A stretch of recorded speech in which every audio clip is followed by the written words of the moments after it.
Watch this.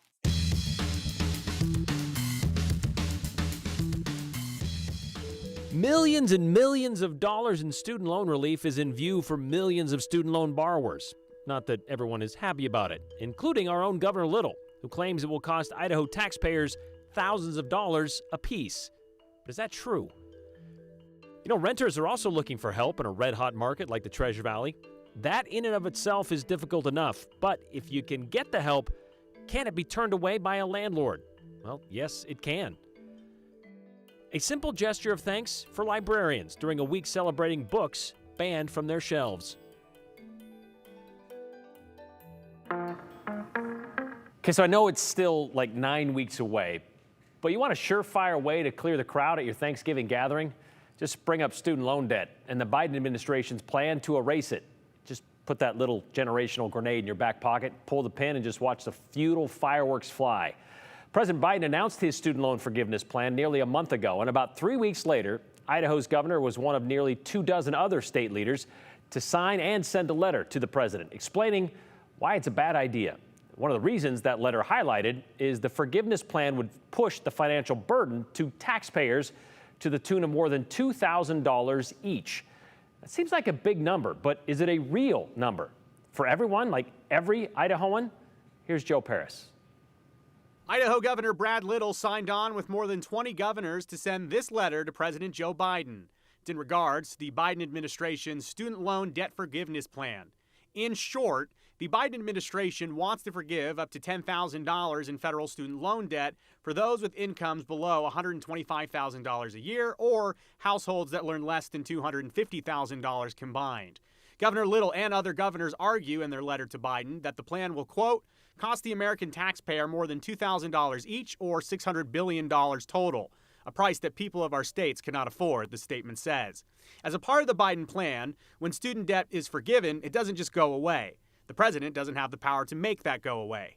Forgiveness is actually passed on to other Americans. But the reality is now taxpayers collectively, and believe it or not, Joe, that's you and I, collectively, we are the government.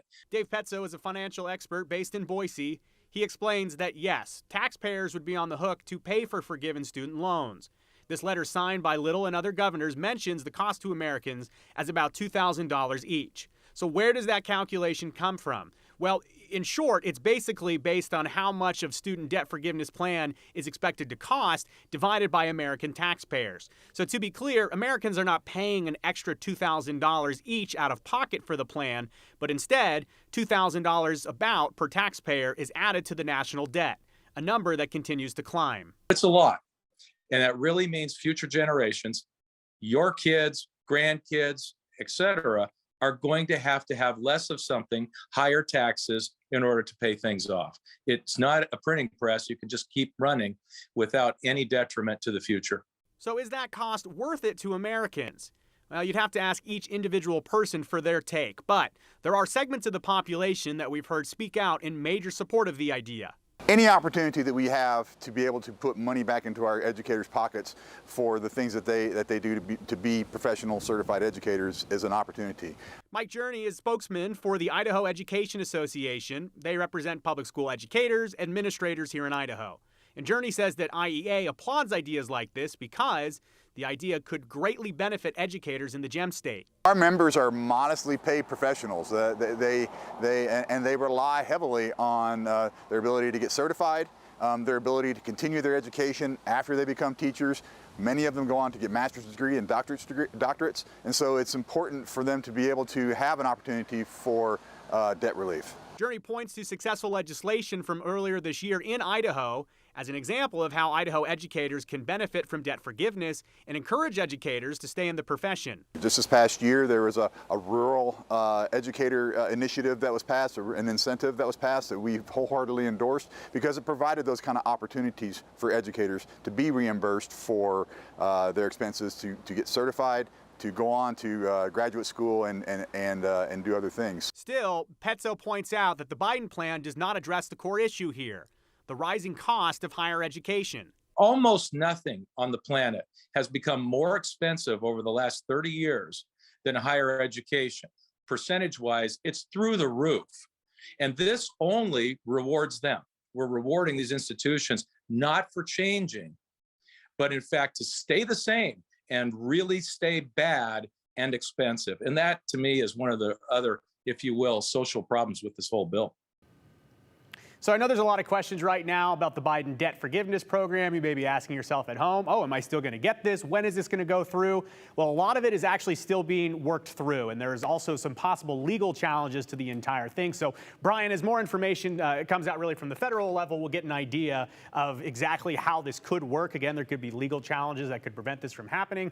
Long story short, though, it is an interesting conversation. And, you and I were talking during the story. You could put this context of how much this is going to cost per taxpayer on almost anything. Well, that's isn't it kind of how America works? I mean, we just kind of just kick this can down the road, because aren't we still paying for the war on terror? Aren't we still paying for the big bailout of too big to fail? I mean, all that stuff happens where it all adds to this national debt that just keeps running and running. Yeah. So, I mean, in terms of consistency, if, for example, the student debt thing upsets you because you're adding to the national debt, that's a fine opinion to have. However, if you're going to stay consistent, you need to make sure that you're looking at other programs and you're saying, oh, maybe this is apples to oranges. No, that's apples to apples when you talk about government programs and really adding to the national debt. So there you go. All right. Thank you very much, Joe. All right. So while students are banking on help to pay off some of their debt, there are a lot of Idahoans out there asking, what about us? What about help to pay our bills, like, rent, to keep a roof over our head? That help is out there. Rental assistance nonprofit Jesse Tree says they are helping with nearly 40 eviction prevention cases a week, which is about twice as many as they normally would during normal times. And one would think if they're getting the help, well, then the renters' worries are over, right? Not exactly. Landlords don't have to accept rent money from a third party, and some of them aren't. Here's Andrew Bartline. The month of August has been one punch after another. Divorce is very expensive, especially after 20 years of a divorce. So, Danette Brookshire is a mother of 3 kids. It's very difficult. Got to take care of your kids and yourself. So. It's even harder once she took the latest punch. And then I lost my job, so yeah. Anticipating the next, Danette has to come up with $565 a month to pay lot rent, where she parks the family trailer. I'm scared I'm going to get evicted, and I'm just waiting for that, on my door. Danette called St. Vincent de Paul for their rental assistance program. To qualify, applicants typically need a job. The lady she was amazing. Her name is Catherine, and she went to bat for me. She didn't have to do that, and she's like, okay, well, I got them to pay the rent. A stroke of luck only lasted so long because the payment didn't come from Danette. It came from St. Vincent de Paul, leading her landlord to land another punch. The landlord actually called St. Vincent's and was like, well, I consulted with my lawyers and they said we can't take third-party checks, which is ridiculous to me. I literally it doesn't make any sense to me. I have someone here willing to pay my rent and you won't take the payment. I really don't understand it. Rental assistance nonprofit Jesse Tree says they've seen this before. Right. Executive Director Ali Rabi even says it's legal. Unless the lease agreement says differently, usually the tenant is required to pay the rent, and landlords are not necessarily legally obligated to take money from somebody else. Rabi says most landlords are willing to work with tenants who need help, but not all. They don't think the tenant's going to be able to pay rent moving forward, and they just want to get a new tenant. Numbers from Jesse Tree suggest this is a misconception.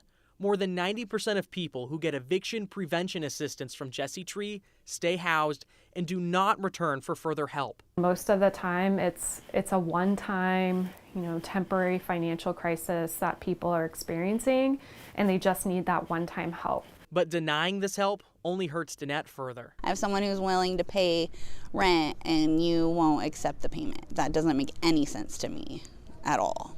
And while she's got multiple job interviews lined up this week, there's no guarantee that solves the problem. That's still going to take me 2 weeks to get a paycheck, and is that going to cover what I'm behind? And then here comes rent again on the 5th in a couple weeks. So it's very stressful. Robbie says there are some emergency rental assistance programs available that pay the landlord directly, or pay the tenant directly, I should say. So then when the tenant pays the landlord, that money comes directly from them, not the assisting agency, but most assistance will be paid to the landlord from the agency. And Jesse Tree has run into this themselves as well, Brian. They say they put down a deposit for people to quite literally get their foot in the door to get that unit. And then the landlord sees that that money's coming from Jesse Tree. They say, I don't want this tenant.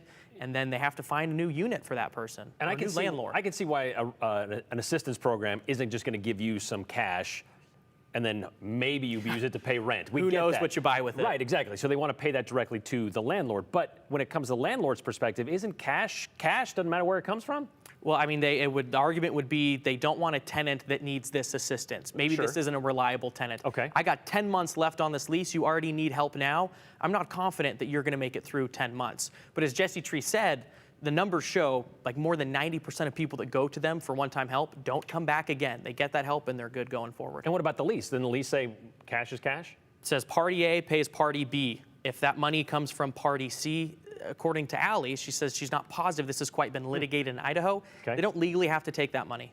Interesting. All right, yeah, just one more punch, as you put it, to hit those renters right in the gut. All right, thank you very much, Andrew.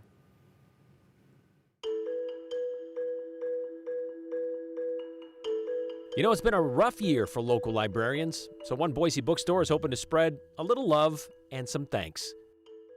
You have something you want to share with us? All you have to do is send us a message anytime. 208-321-5614. That's the same number where you can leave us a voicemail. But if you want to make it to today's show, send us a text. And also include your name and the hashtag #the208. And stick around. We might share yours at the end of the show.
"40 years ago, a school board in Long Island tried to have several books removed from the district's libraries. Books by authors like Richard Wright and Kurt Vonnegut, labeled by the board as, quote, anti-American, anti-Christian, anti-Semitic, and just plain filthy, end quote. So some students sued the school board, and the case went all the way to the Supreme Court, where there was a split decision, with Justice William Brennan writing, school officials may not decide to remove books from a school library based on, quote, narrowly partisan or political grounds, because doing so would amount to an official suppression of ideas. So school boards can't ban books based on content. That was 1982, the same year the American Library Association started Banned Books Week, dedicating the last full week of September to highlighting the banning of books and celebrating the freedom to read. Well, this year, this week hits close to home with the recent legislative and alt-right attack on libraries and librarians, and with Nampa School Board removing 22 books from library shelves last May. They remain removed, by the way. All of which is why Rediscovered Books in downtown Boise is celebrating Banned Books Week with people writing postcards to librarians. It's a week where attention turns to banned books.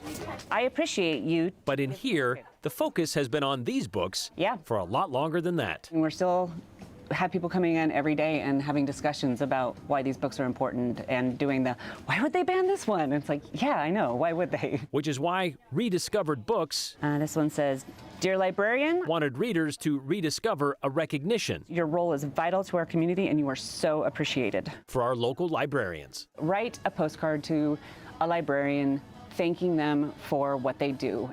Thank you for supporting all your students with diverse and challenging, empowering books. I can't imagine being in the schools right now and having everything I do so analyzed and so carefully looked at and being afraid that somebody might come after me for putting a book in a child's hands. This one says, Dear local librarian, I've grown up in Nampa my whole life and I am who I am today because of people like you.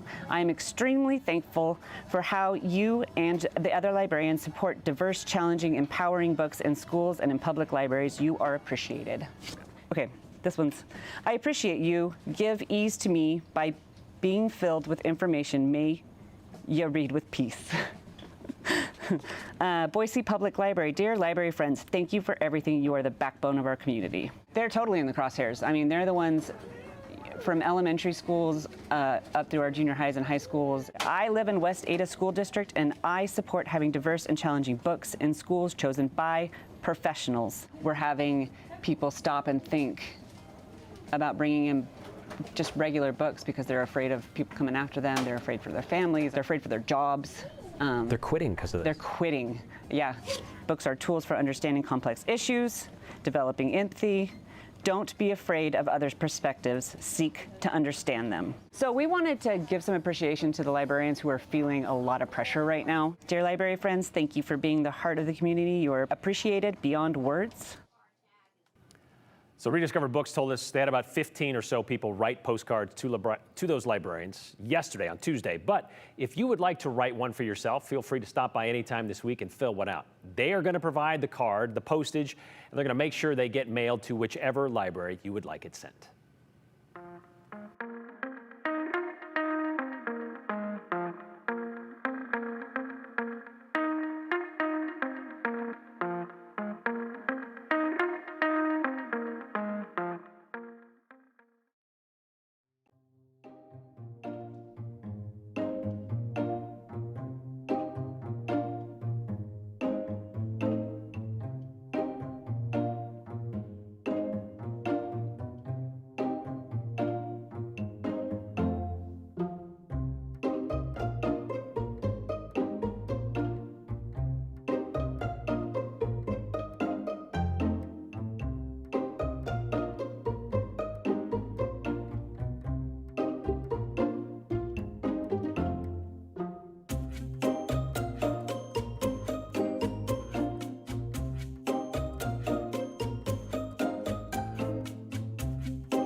Beautiful spot in Idaho. And we've been dry this summer, and just a reminder though, you remember last spring kind of helped us out for this summer, especially with the reservoirs, all the rain that continued. But the drier months so far this year, as expected, July, August, and September. And if you look at July, we have just about 3 days that had a trace. And you add up a trace, it like adding up zeros. You had about a trace for that month. If you look at August the 19th, that's the most rain that was received with the thunderstorm, which is 500s. And then this month, which was just a little over a week ago, we had 1300s on September, as you can see on the 13th. But what I'm not seeing as you look at these numbers here, you know, anything like a third or a half an inch, that can happen with some thunderstorms during the summer. So we haven't had anything like that, and I know everybody's telling me, and I know you feel so too. It's been dry for this year, especially in those months. Well, right now for this evening, if you have plans for being outside, it looks pretty good. I don't see anything really coming in after those storms we had between 1 and 2 o'clock this afternoon. We had 307 inches of rain with the National Weather Service. That's their report. And wind gusts were just above 20 miles an hour. But I know they were stronger in spots, and I know that some areas had more rain out of that. If you look over here in portions of eastern Oregon, there's a band of showers right through there. It's moving north, so watch for Vail, Ontario, just to your west. Twin Falls and Pocatello still has some more thunderstorms coming up from the south tonight. It's kind of just a blank right through here to our south, but this low, as it continues moving northward, that's going to continue to push some rain showers in the area, but I don't see it until about 1 or 2 o'clock tomorrow morning. Tomorrow a little unsettled in the morning, but sunshine in the afternoon, temperature 69. It dries up for the weekend. Look at these temperatures, and it continues with temperatures into the 80s, even 85 degrees for next Wednesday. We might get some spots close to 90 the first part of next week. And then when we get to the following weekend, drop down to right around 80 degrees again. So after showing how Idaho women have been registering to vote at a higher rate than Idaho men over the last several months, pre and post Dobbs decision, one number we threw out there toward the end of the story yesterday was, despite more women being registered to vote in Idaho, like 53% to 47%, there are more men elected to office, like by a lot. 68% of the legislature and 72% of the statewide positions. And that prompted Rich to write us this. You said 68% of the state legislature is men, in spite of the fact that many more women are registered to vote in Idaho. But I'm wondering what percentage of people running for the state legislature are actually women? Okay, so I see where you're kind of going with this, Rich. As of today, there are 197 candidates running for state and legislative seats. For those statewide offices, that would be like, you know, congressional seats, governor, lieutenant governor, secretary of state, et cetera, those kind of things. There was 10 elected offices for those statewide offices. And of the 29 candidates who hope to occupy those offices, 9 are women, so about 31%. There are no women in the running for governor, U.S. senator, secretary of state, or attorney general. And the legislative side, let's go over there. Idaho has 35 districts, each consisting of a senator and 2 representatives. There are 168 candidates vying for those 105 seats this upcoming election. 108 of them are men, 60 are women. Or 60 are women, That's about 35% of that 168 total. So it's close to the statewide races, meaning it kind of lines up with the actual representation. 30 to 35% of the political candidates are women, where about 27 to 32% actually hold those positions. So Dale asks, why doesn't every state put abortion rights on the ballot since it's such a big decision and so polarizing? Let the people decide this. Well, first, this is how this works in Idaho. You don't just go put something on a ballot, although the legislature could do that. The chances of that happening in Idaho, pretty slim right now. But you have to find an organization willing to put in the work to do that, because it would be, something like a voter initiative, which we've seen happen a couple of times. It does take time, though. Happened back in 2018 with Medicaid expansion, this year with Reclaim Idaho and their education funding initiative. So it is doable, but it requires, as we said, a lot of work. Organizers need to collect signatures from 6% of registered voters in 18 of Idaho's 35 districts, and that has to happen within 18 months. They also need to get signatures from at least 6% of total registered voters statewide, which totals about 65,000 signatures. Those signatures, they all have to be verified by the Secretary of State's office and the county clerks, and so they need to collect more than that, basically, because you're going to get some fake ones, you're going to get some double ups and all that kind of stuff. So they have to validate every single one of those signatures. If the initiative does hit all of those goals, well, then it goes to the ballot, and then it would still need to be approved by voters.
All right, final moments of the show. Let's take a look at your comments here, like this one from Kathy in Boise, who asked this question. I wonder if landlords refuse third-party rent payment because they want the renter out so they can charge more from a new tenant.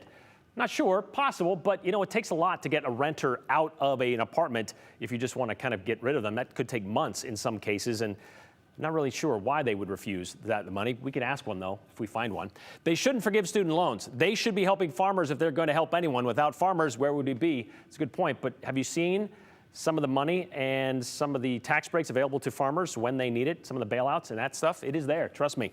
Unleashing the buying power of all the people who get their school debts relieved is no different than giving $1 trillion tax break to the wealthy. Let's try trickle up for once, says Rob in Boise. Final one here. I can't say I agree with student loan repayment by taxpayers. People who incur the debt get an education out of it. If I pay their debt, what do I get? An educated populace, maybe? I don't know, Sandy. See you tomorrow.